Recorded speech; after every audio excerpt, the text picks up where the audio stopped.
Good morning, children. Welcome to your geography class. Lesson 1, Map Reading, Part 2. Before I start, children, I have already done Part 1 in the previous video where we have completed introduction, globe, maps, importance of maps, difference between sketch, plan and map. Now today in the second part we are going to do types of map. So please pay attention on the board. Over here you can see a flow chart has been drawn which is telling us about the different types of maps. So first we talk about on the basis of scale there are two types of maps. On the basis of scale there are two types of map. First is large scale and the second one is small scale. Now what does large scale tell us? Large scale maps show a small area in great detail. So large scale maps, what does it do? It shows a particular small area but everything in detail about that particular area.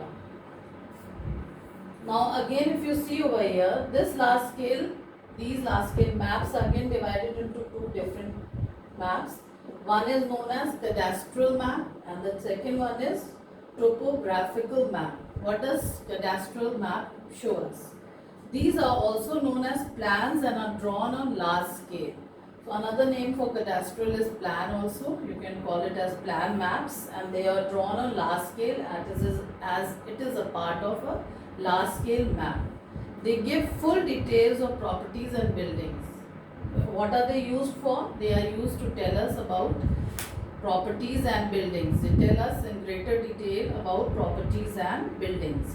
They are useful for local administration, city surveys, guide maps and city plans. So apart from giving us information, detailed information about properties and buildings, they also help us in local administration, city surveys. They'll help you to survey cities, a particular city. It helps as a guide map and also as planning cities. Now the second one in that category, that is a large scale map category, comes the topographical maps. These maps are prepared after careful and accurate survey of an area. So topographical maps are prepared after studying a greater detail, everything in detail about a particular area. They are usually drawn on large scale. As it is a large scale map, it is drawn on large scale. These show both natural features, that is hills and valleys, and man-made features, that are buildings, roads, settlements and canals.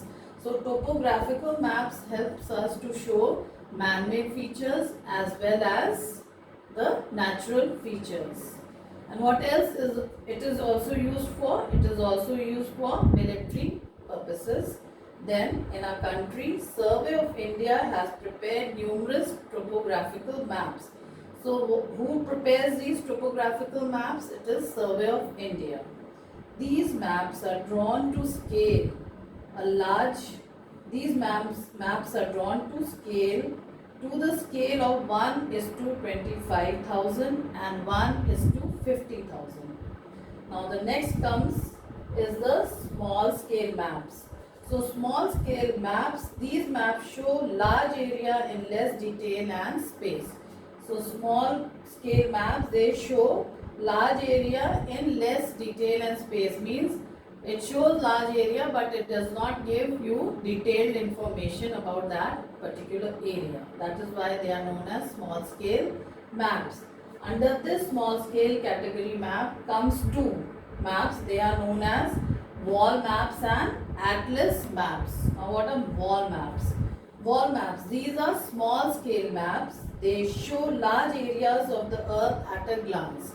They are small scale maps but they show large areas of the earth at a glance, means just a little at once when you see, you can see the whole picture of the earth. They depict various features like relief, vegetation, population, communication, etc.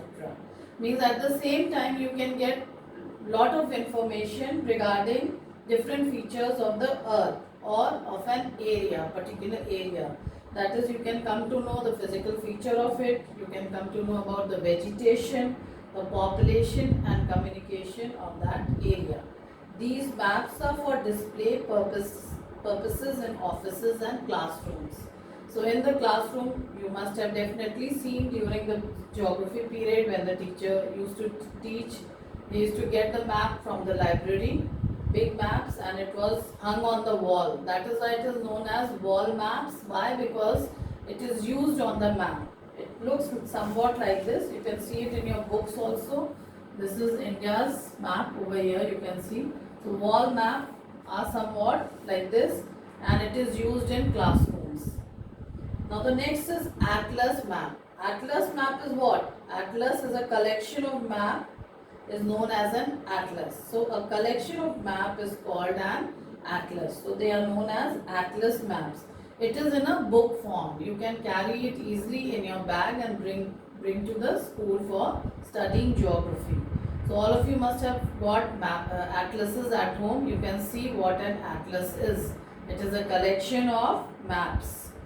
These maps are drawn on smaller scale as compared to the wall maps. So these are, as it is in a book form, so naturally it is small compared to the size of a wall map. They are very convenient to carry in a book form. Such maps are therefore considered suitable for educational purposes. So that is why in comparison to wall map, atlas maps are more suitable and convenient for educational purposes because you can carry it anywhere you want. It is light, it is small in size, so that helps it to be used conveniently. On the basis of content, maps may be classified as follows. Means what the map is telling us, the content, what information the map is trying to give us, is that is what we are going to study. On the basis of the content, the information what the map gives us, there are three types of maps on the basis of content, that is political, physical and thematic. Now what information does a political map give? Political maps show the countries of the world. So what does political map show us or tell us? It shows the different countries of the world. They also show international borders, state capitals, cities and towns. Apart from the countries, they also tell us about the international borders, state capitals, cities and towns. They are drawn on small scale. So political map comes under the category of small scale maps. Then comes the physical map. What does physical map tell us? These maps show the physical features of the regions of the earth like mountains, rivers, plateaus, coastal areas and water bodies. So all the physical features, that is all the natural features found on earth, that is shown on the physical map. These are drawn on small scale. So this is also political and physical. They are small scale maps. Now comes the third, thematic map. What does thematic map tell us? Thematic maps represent particular features like vegetation of an area, distribution of minerals, industries, etc. So thematic maps, it tells us about a particular area's vegetation, means what type of crops and plants are grown in that area. Distribution of minerals, means what mineral content that particular area has. Means minerals in that it can be gold, silver, iron, manganese, copper, all these are mineral. So with this map we come to know that a particular area is having what type of mineral over there. Industries, it tells us about the industries which that area has. Now children, on the basis of these content, we have learned political, physical and thematic maps. There are three types of maps. Now the maps also have components. Now the next topic is components of a map. So what do you mean by components? Component means a part or element of a larger whole, means a part of maps. So there are three parts in a map. The major components of a map are as follows. The first one is title, second is direction and the third one is scale. So today we will learn about title and direction.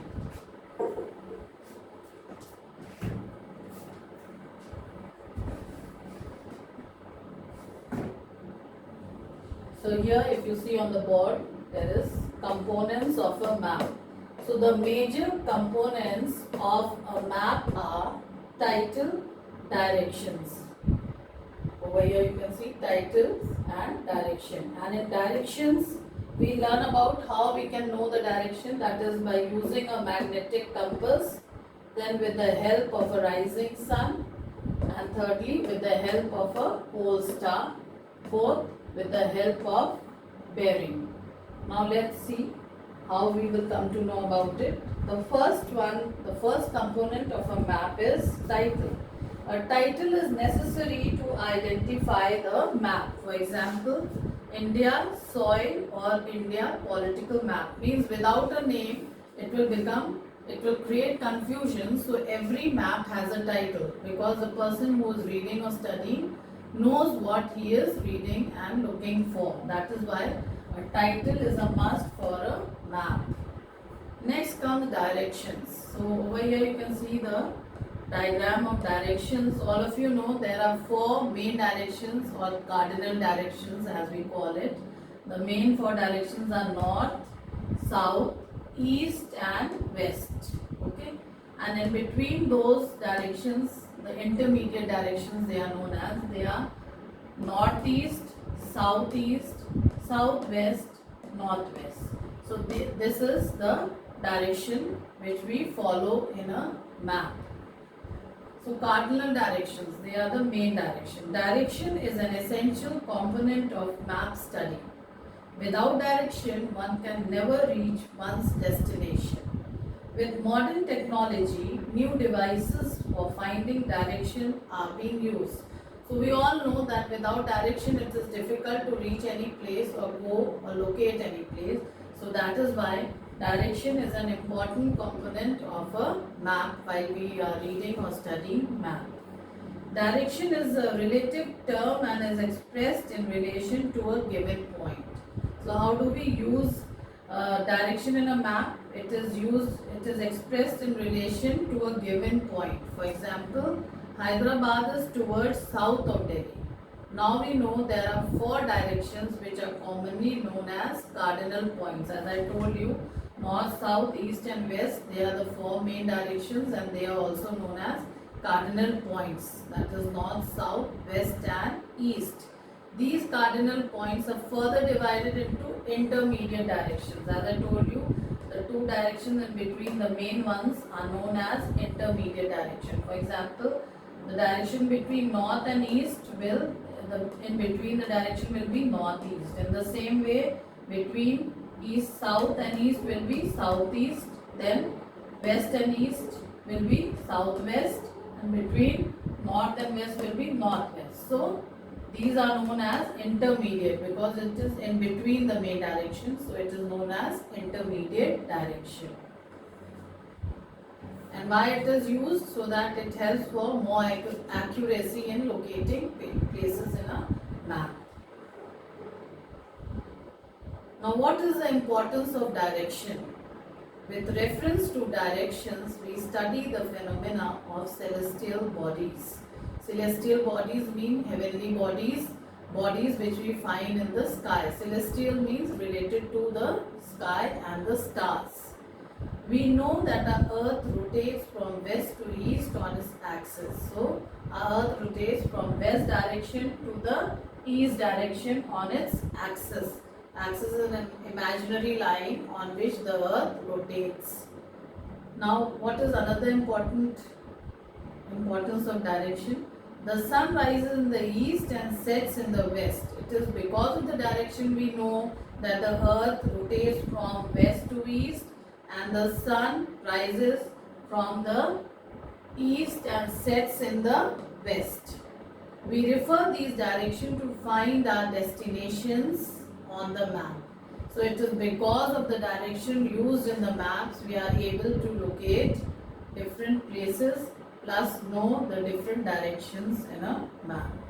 The defense services like Navy, Air Force and Army work on the basis of direction. So it is also helpful for our army and military people also. For students too, directions are important to study the map of a country or a town. So even the students who study geography, and normally for the student, importance of direction is, in fact, importance of direction is used in everyday life from a common man to the people who use it, because without direction we have no clue of where we are going and where we should reach. While traveling, it would become very difficult. Everyone would be confused.